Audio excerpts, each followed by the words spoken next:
بھیجا ہے کہ آپ کو تمام کائنات کے لیے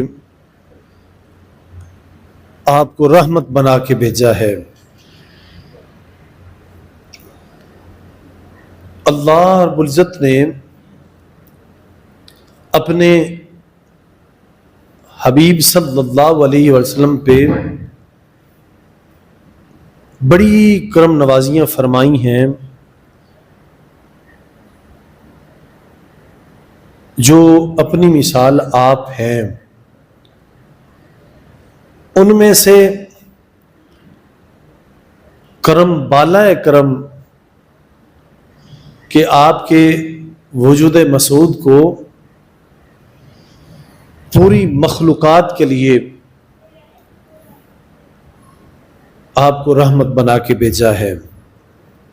بعض حضرات ہمارے اس آیت کا ترجمہ بیان کرتے ہوئے وہ بیان کرتے ہیں کہ آپ کو دو جہانوں کے لیے وما ارسلناک الا رحمۃ للعالمین، یہ آپ آیت مبارکہ بڑی معروف ہے آیت، اس کو آپ اکثر سنیں گے تو بعض ہمارے حضرات اس کا ترجمہ یہ کرتے ہیں کہ ہم نے آپ کو دو جہانوں کے لیے رحمت بنا کے بھیجا۔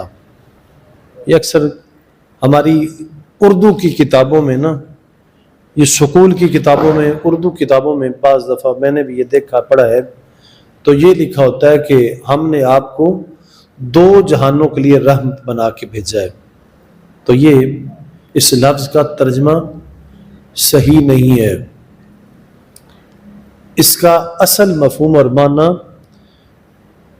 کہ اے محبوب ہم نے آپ کو نہیں بھیجا مگر تمام جہانوں کے لیے رحمت بنا کے بھیجا ہے۔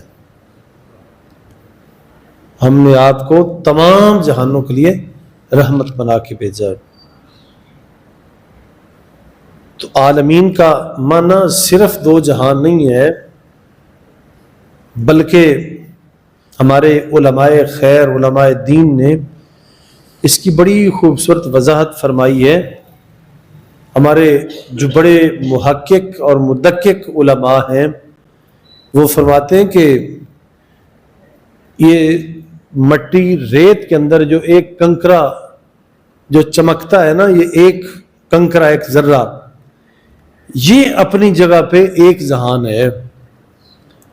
ہم عام طور پہ یہ کہتے ہیں، عرف عام میں معروف ہے یہ بات کہ یہ دنیا ایک جہان ہے، ایک یہ جہان اور ایک اگلا جہان، یہ دو جہان ہم گنتے ہیں۔ لیکن ہمارے مفکرین نے فرمایا ہے کہ یہ پوری دنیا جو ہے یہ ایک جہان نہیں ہے، بلکہ اس ایک جہان میں ہر جنس، ہر نوع الگ الگ وہ ایک ایک جہان ہے۔ یہ ریت مٹی کا جو ایک ذرہ، ایک کنکرا ہے جو جسے ہم دیکھتے ہیں وہ چلکتا ہے، ذرا چمکتا ہے، تو جو ایک چمکنے والا اس کا ایک ذرہ ہے یہ اپنی جگہ پہ ایک جہان ہے۔ تو سرکار دو عالم صلی اللہ علیہ وسلم آپ تمام جہانوں کے لیے رحمت بنا کے بھیجے گئے، اور آپ کی رحمت فقط کسی ایک شے کو، مسلمانوں اور مومنوں کے لیے رحمت نہیں ہے، بلکہ آپ کی رحمت تمام عالم انسانیت کے لیے، تمام حیوانات کے لیے، تمام نباتات درختوں کے لیے، اور تمام جمادات پتھروں کے لیے بھی آپ کی رحمت ہے۔ آپ کی رحمت ہر ایک کو شامل ہے، اور ہر چیز نے الگ الگ آپ کی گواہی دے کے ثابت کیا ہے کہ یقیناً آپ سب کے لیے نبی بھی ہیں اور رسول بھی ہیں۔ حدیث مبارکہ میں خود نبی کریم صلی اللہ علیہ وسلم ارشاد فرماتے ہیں انی ارسلت الی الخلق کافہ، کہ بے شک میں تمام مخلوقات کی طرف رسول بنا کے بھیجا گیا ہوں، میں تمام خلق کے لیے میں نبی اور رسول بنا کے بھیجا گیا ہوں۔ اور آپ فرماتے ہیں ہر کافر جن اور انسان کے علاوہ ہر چیز جانتی کہ میں اللہ کا نبی بھی ہوں، اس کا رسول بھی ہوں۔ تو آپ کا وجود مسعود ہر ایک چیز کے لیے رحمت ہے۔ ہر ایک کے لیے رحمت کا سبب ہیں آپ. کتنی بار اور کیسے آپ رحمت ہیں.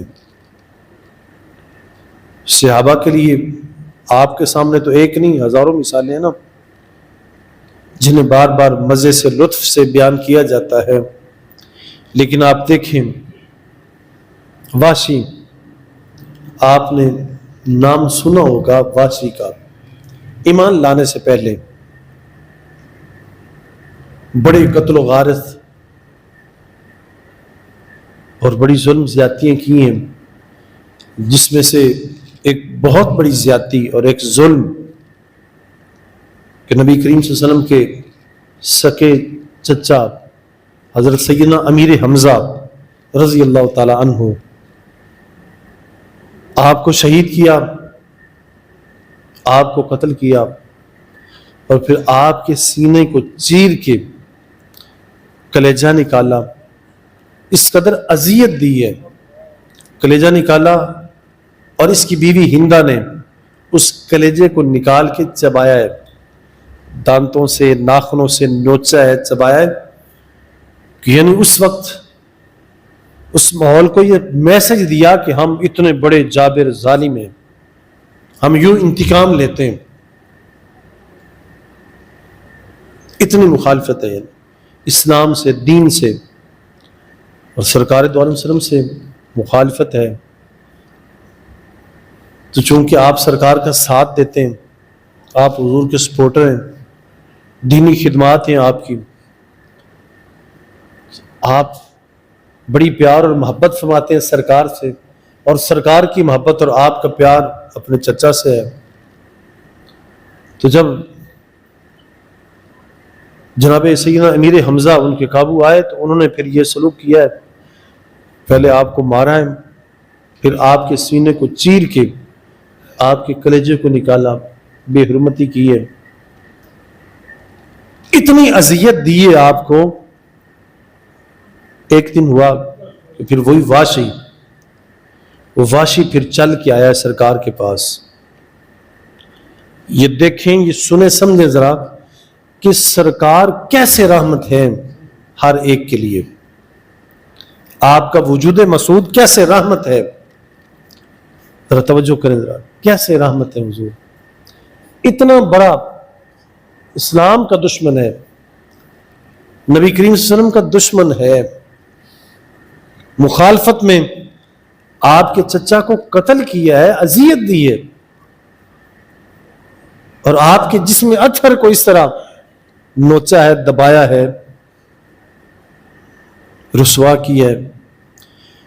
اتنی بڑی مخالفت ہے اور حضور کے دل میں اتنا بڑا رنج ہے، انتقام ہے، اور آپ ازردہ رہتے ہیں. لیکن ایک دن واشی آ گیا، حضور کے سامنے آ کے بیٹھ گیا. یہ واشی ذرا نقشہ ذہن میں لائیں، اتنا بڑا دشمن ہے اور سرکار کے سامنے آ کے بیٹھ گیا. کہنے لگا کہ اے اللہ کے نبی، میں اسلام لانا چاہتا ہوں، لیکن میری ایک شرط ہے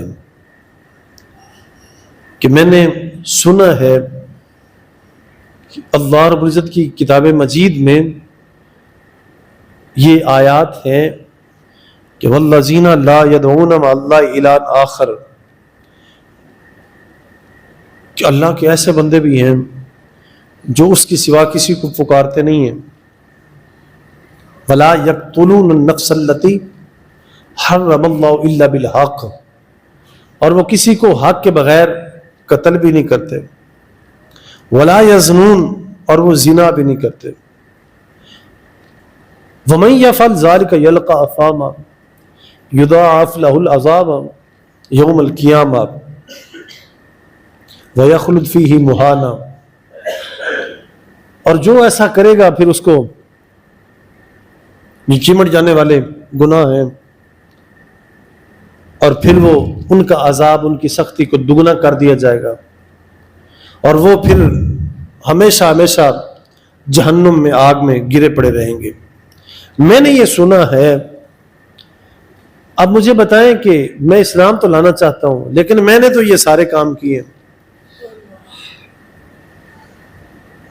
اب مجھے کیا فائدہ ہوگا اسلام سے؟ اگر میں اسلام لاؤں گا تو مجھے کیا فائدہ ہوگا؟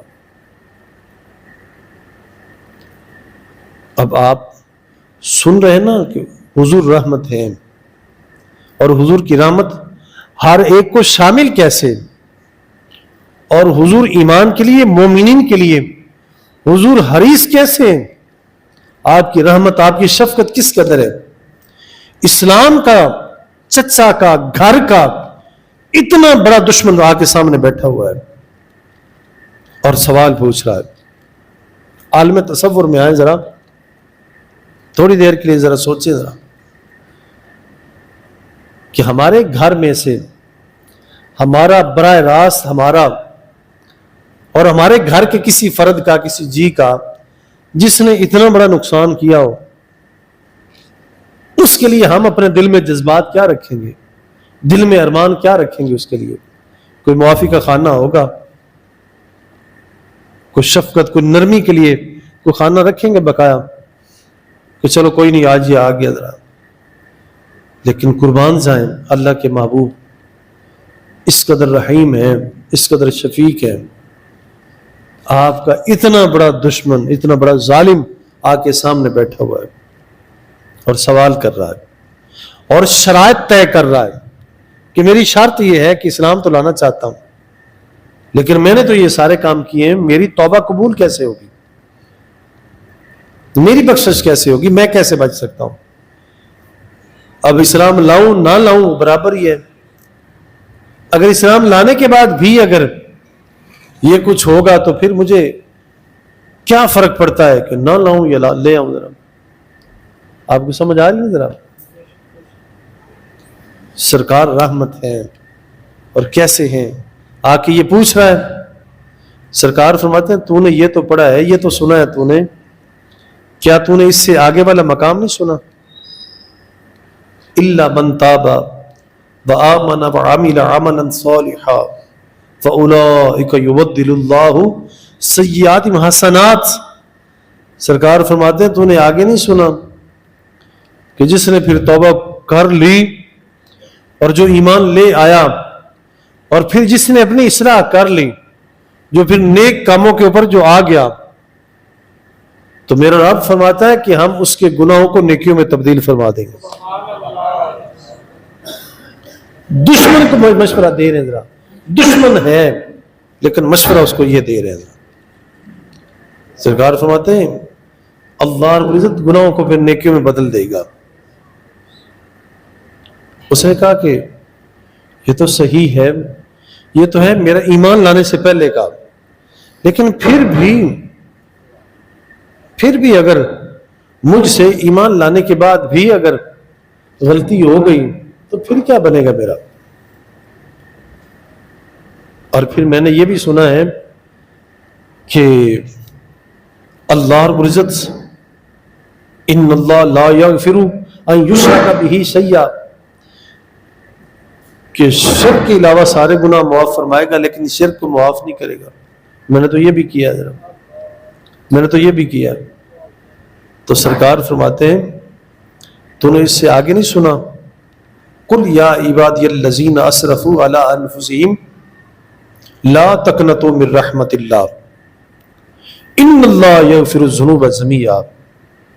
سرکار فرماتے ہیں میرا رب فرماتا ہے اے محبوب اپنے امتیوں سے فرما دیں کہ میرے جو بندے اپنی جانوں پہ ظلم کر بیٹھے انہیں فرما دیں لا تقنطوا من رحمت اللہ، میری رحمت سے مایوس نہ ہو، بے شک اللہ تمام گناہوں کو معاف فرمانے والا ہے۔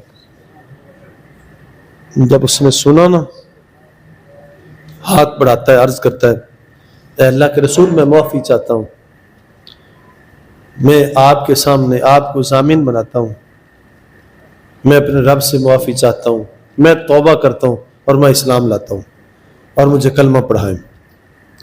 اتنے بڑے اسلام کے دشمن کو، اتنے بڑے اپنے مخالف کو، اتنے بڑے حریف کو حضور نے اپنے سامنے بٹھا کے، ناز اٹھا کے اس کے سوالات کے جواب دے دے کے اس کو کلمے کی دعوت دی ہے.